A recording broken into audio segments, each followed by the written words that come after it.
إخواني إن إحنا رخاص، وعايزيننا نرجع نبقى رخاص مرة أخرى بتسويق من يتكلم في الهوى. أنا سمعت من 3 أيام برنامج يتكلم فيه رجل ممثل لحزب من الأحزاب الوليدة اللي بتنشأ.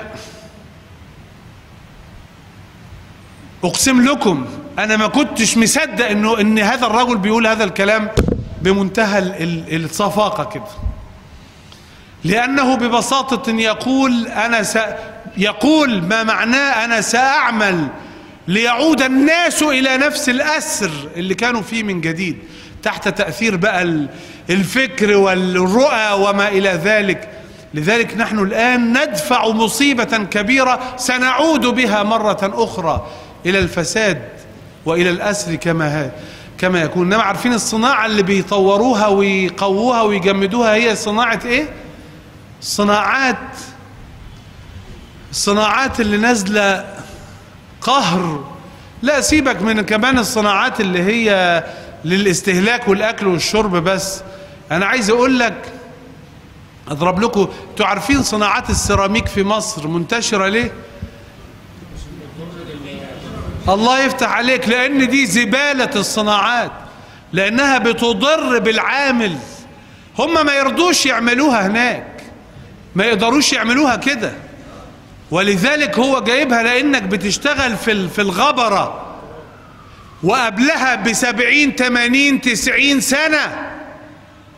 صناعة الألمنيوم في مصر، صناعة الألمنيوم في مصر عارفين، تفتكروا مصريين هم اللي دخلوها؟ الحكومة المصرية حكم وطني. الاستعمار هو الذي أدخل صناعة الألمنيوم إلى بلادنا. عارفين ليه؟ لأنه بيجيب لنا الألمنيوم المخلوط بالغبار، برضه بالغبرة بيجيبوا بالسفن من المحيط الهندي على مضيق باب المندب على البحر الأحمر، يدخلوا بيجيبوه من جنوب إفريقيا ويوصلوه لغاية مصانع زي نجع حمادي وغيره ويعدوها. أبسط حاجة يجي العامل المصري يشتغل في استخلاص الألمنيوم من الأحجار اللي جاياله، ويطلع حتة ألمنيوم نظيفة بقى للبشوات والبهوات، ويعاد تصديرها علشان الناس اللي هناك ما يحصل لهمش حاجة. عارفين نتيجة كده ايه؟ روحوا يا إخواني، ومش خسارة انكم تركبوا القطر ولا الطيارة وتروحوا نجع حمادي.